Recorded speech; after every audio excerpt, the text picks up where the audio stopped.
Sosok pria yang memeluk dan menarik leher Gibran Rakabuming Raka baru-baru ini menjadi sorotan. Pria tersebut turut menyambut wakil presiden terpilih saat belusukan di Rusun Muara Baru, Penjaringan, Jakarta Utara pada Rabu 24 April 2024 lalu. Kedatangan Gibran disambut warga yang langsung merangsek untuk mendekati putra sulung Presiden Joko Widodo itu.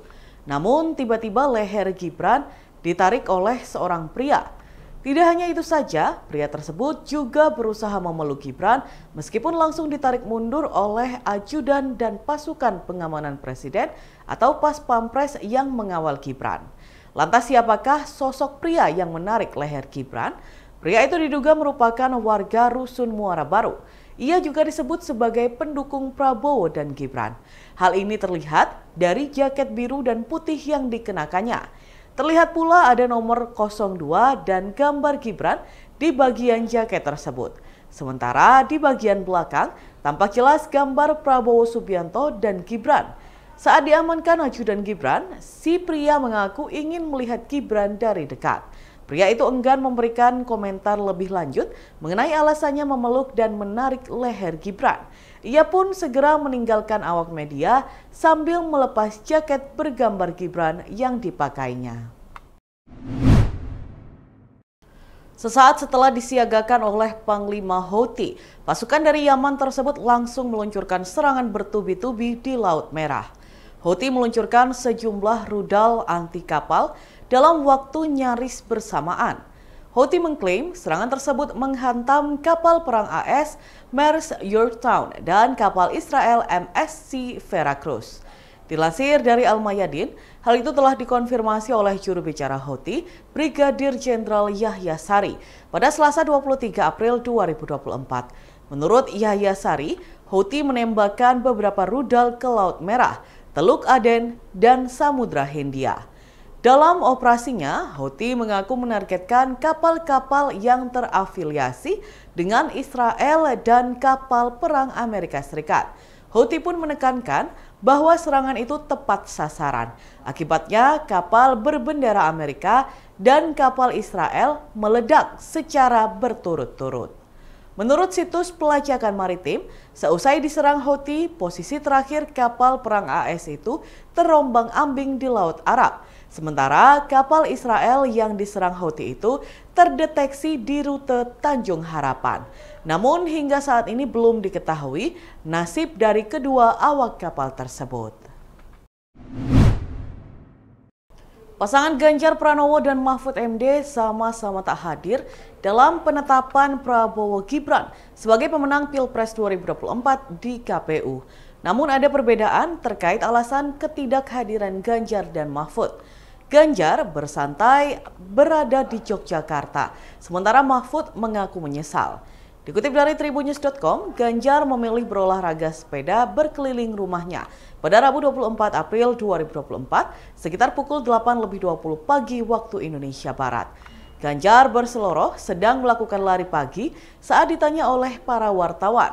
Ia mengaku tidak menghadiri penetapan Prabowo Gibran sebagai pemenang Pilpres dengan alasan tidak ada undangan. Mantan Gubernur Jawa Tengah ini mengaku baru mendapat undangan dari KPU pagi ini. Sementara dirinya terlanjur berada di Yogyakarta sehingga tidak bisa hadir.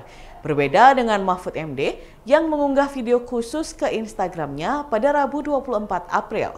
Dalam video itu Mahfud mengaku baru mendapat undangan dari KPU sekitar 30 menit sebelum acara dimulai. Mantan Menko Polhukam itu pun mengaku tidak dapat hadir ke penetapan Prabowo Gibran sebagai pemenang Pilpres 2024. Meski begitu, Mahfud mengungkapkan penyesalannya karena tidak dapat hadir secara langsung. Pihaknya pun memberikan selamat dan salam hormat kepada Prabowo Gibran.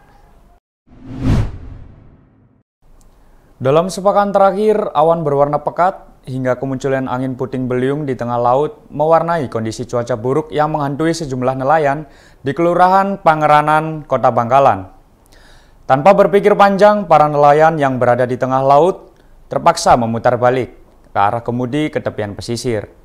Saat berlayar, para nelayan asal pesisir barat Kota Bangkalan melihat pusaran angin puting beliung secara jelas mengelayut di hadapannya. Namun, mereka senantiasa mengutamakan keselamatan diri. Ketua Persatuan Nelayan Pergerakan Indonesia atau PNPI Bangkalan, Ahmad Rahman menyatakan cuaca tersebut sangat berpengaruh terhadap keselamatan nelayan, terutama di daerah Arosbaya hingga ke pesisir barat Kota Bangkalan. Ia menuturkan, biasanya ketika awan berwarna pekat dan turun hujan lebat, ombak besar akan datang. Rahman menjelaskan, cuaca buruk di tengah perairan laut Kota Bangkalan biasanya dipengaruhi faktor perubahan musim angin barat ke musim angin timur. Kondisi ini telah berlangsung selama seminggu terakhir, membuat para nelayan putar haluan kembali ke pinggir. Hingga beberapa nelayan lainnya memutuskan untuk tidak pergi melaut. Nelayan yang tidak melaut biasanya memilih untuk memperbaiki jaring. Selain itu, cuaca buruk seperti ini biasanya akan terus berlangsung hingga sepekan ke depan. Kemudian, Rahman teringat peristiwa perahu nelayan yang terbalik karena dihempas ombak, hingga ombak dapat merenggut nyawa seseorang nelayan asal Kabupaten Gresik. Saat itu, dua nelayan lainnya berhasil diselamatkan bersama rekan-rekannya. Tragedi perahu nelayan ditemukan terbalik menimpa salah seorang nelayan Kampung Bandaran, Kelurahan Pangeranan, Kota Bangkalan pada 31 Desember 2022 silam. Jasad ditemukan mengapung dengan posisi tubuh terlentang di tengah laut perairan Karangjamuang, Bangkalan pada Selasa 2 Januari 2024 pagi. Rahman mengatakan para nelayan mengeluh tidak berpenghasilan karena cuaca buruk berlangsung lebih dari 2 minggu. Oleh karena itu, ia selalu berkoordinasi dengan Dinas Perikanan dan Kelautan Bangkalan terkait cuaca buruk di tengah laut terjadi terlalu lama. Dan Tribuners, berikut kita simak bersama wawancara dari Ketua PNPI Bangkalan, Ahmad Rahman. Jadi gini, mungkin faktor ada perubahan ya, mungkin seperti itu, perubahan dari musim angin barat ke kemarau gitu, musim angin barat ke musim angin timur. Jadi mungkin perubahannya seperti itu, sehingga banyak mendung-mendung yang cuacanya itu sangat berpengaruh lah, satu sama keselamatan nelayan juga, karena di daerah terutama di daerah Arosbaya sampai ke sini tuh ketika udah turun cuacanya mendungnya udah turun, hujannya udah turun, wis ombaknya besar banget seperti itu. Kayak sebelum puasa kalau nggak salah itu udah menelan korban juga gitu. Korban juga itu dari Gresik itu kalau tidak salah itu. Terus yang pernah dievakuasi itu cuman selamat ya. Itu dari orang Ujung Pangka sama orang Paciran tidak salah itu, yang 4 orang itu yang udah alhamdulillah kita selamatin gitu. Tapi kapalnya terbalik atau gimana? Kebalik karena cuacanya karena ombak seperti itu. Seorang pria berinisial I, 25 tahun, asal desa Kamuning, Kecamatan Kabupaten Sampang, Madura, kalang kabut saat kediamannya digerebek polisi. Ia menjadi sasaran polisi lantaran terlibat tindak pidana kesehatan, yakni kepemilikan ribuan pil berlogo Y, bahkan diedarkan kepada warga setempat. Saat penggerbekan, tersangka diamankan ketika bersantai di kediamannya tanpa ada perlawanan pada Sabtu 20 April 2024 siang. Penggeledahan pun seketika dilakukan dan ditemukan barang bukti atau BB 2 botol plastik berwarna putih. Masing-masing botol berisi 1000 butir sediaan farmasi berupa pil berlogo Y. BB yang terbungkus plastik berwarna hitam tersebut disembunyikan oleh tersangka di dalam kamarnya. Kasat Reskrim Polres Sampang AKP Sigit Nursio memaparkan total BB berjumlah 2000 butir pil berlogo Y. Menurutnya, BB yang didapat melalui online dari luar Madura itu siap diedarkan oleh tersangka dan diperkirakan bisa mendapatkan keuntungan senilai Rp800.000. Keuntungan tersebut dipergunakan tersangka untuk memenuhi kebutuhan sehari-hari, sebab ia sudah mempunyai istri. AKP Sigit Nursio mengatakan, pil berlogo Y yang dijual ke warga sekitar memberikan efek tenang saat dikonsumsi. Akibat dari perbuatannya, tersangka disangkakan pasal 435 subsidiar, pasal 436 ayat 2 Undang-Undang Republik Indonesia Nomor 17 Tahun 2023 tentang kesehatan. Seorang nenek tinggal sebatang kara di rumah tua turut Jalan Jaksa Agung Suprapto, Kelurahan Karangpacar, Kecamatan Kabupaten Bojonegoro, Jawa Timur. Nenek 78 tahun itu bernama Juwita.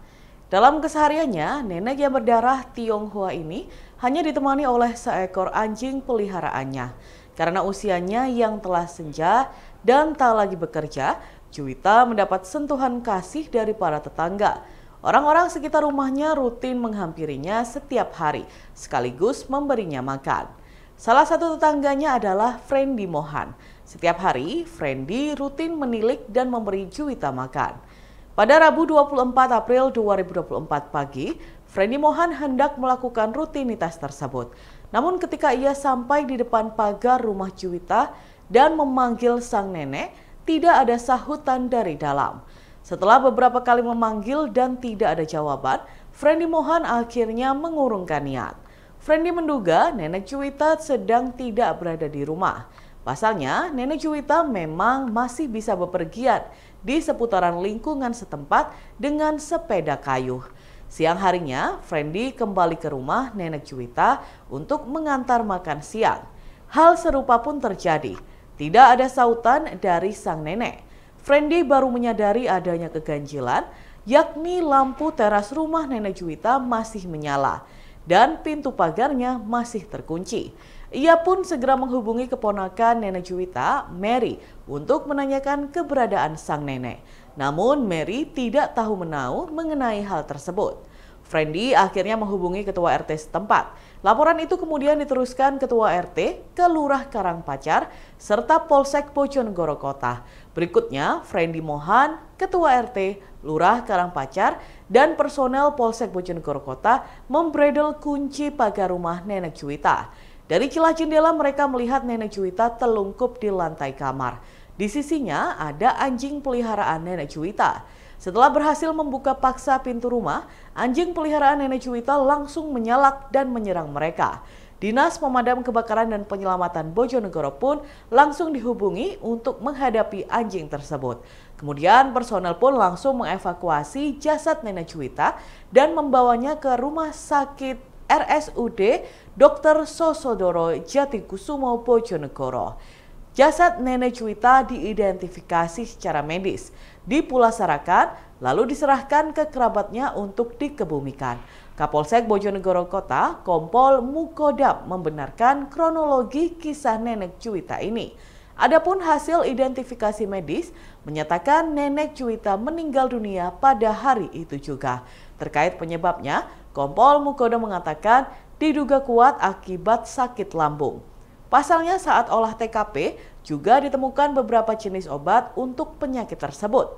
Diketahui nenek Juwita tinggal seorang diri selama lebih dari 10 tahun.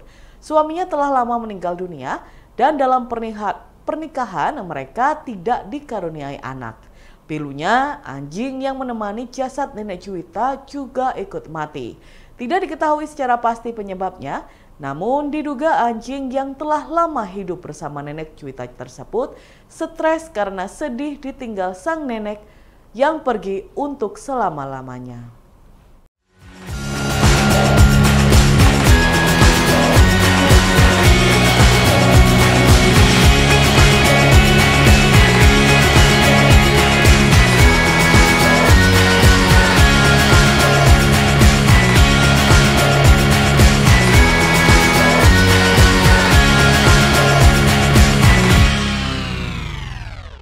Download Tribun X sekarang, menghadirkan lokal menjadi Indonesia.